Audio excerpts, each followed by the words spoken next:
Okay, well, so I'm giving feedback about the rant that this screen should elicit, and so here's the deal.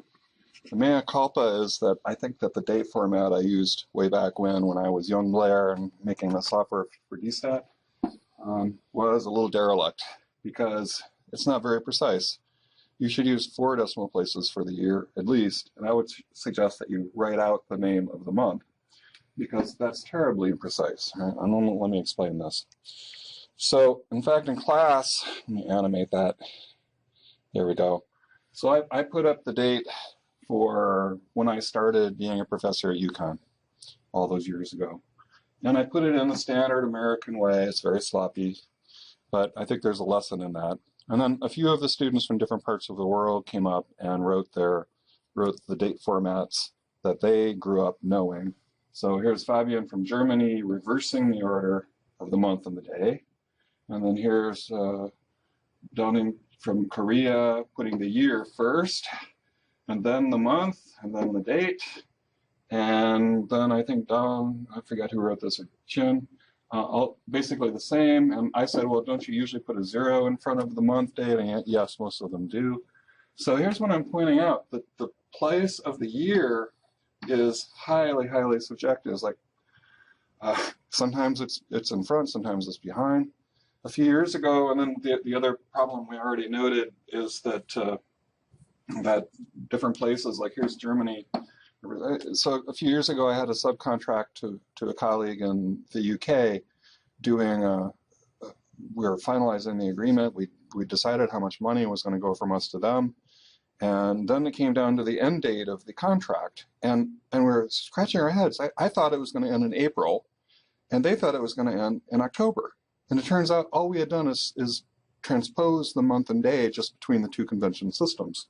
So we have these different conventions out there, and it just creates confusion. So there are, of course, ways that you can get around this problem.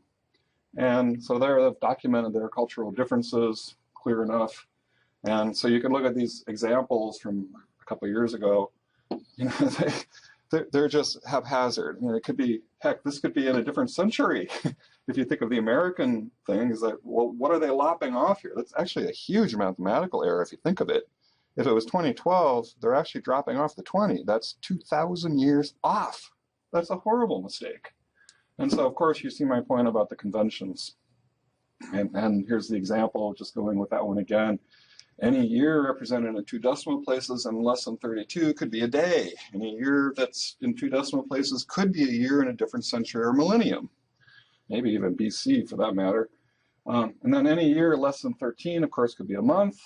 And any year only in 2 decimal places and less than 32 could be a month. And I think I have one more. Any month less than 13 could be a day. Any day less than 13 could be a month. Any day or month that is represented using 1 decimal place might be a typo. So did someone forget to put the relevant number in front of it? And so my point would be, why not reduce ambiguity? We are scientists. We value precision. Why don't we use a more precise system for dates? Those conventions are not clear enough. Let's do a better job. So I would say that, okay, when we had class the last time, that was the date. And I used the leading 0 to make sure that people realize that I realize that it has 2 decimal places. And I would do the same thing when I abbreviate it, even though I didn't do it back in my old software. Okay. And if you go and look on our collective curmudgeon page, you'll see that question posed in a very simple way, of course, on April Fool's Day in the past year. And the person is saying, gee, wouldn't this facilitate world peace if we could actually agree on date formats? Yes! And that's why the collective curmudgeon thinks that that person has a bright future in the collective. Ta-da.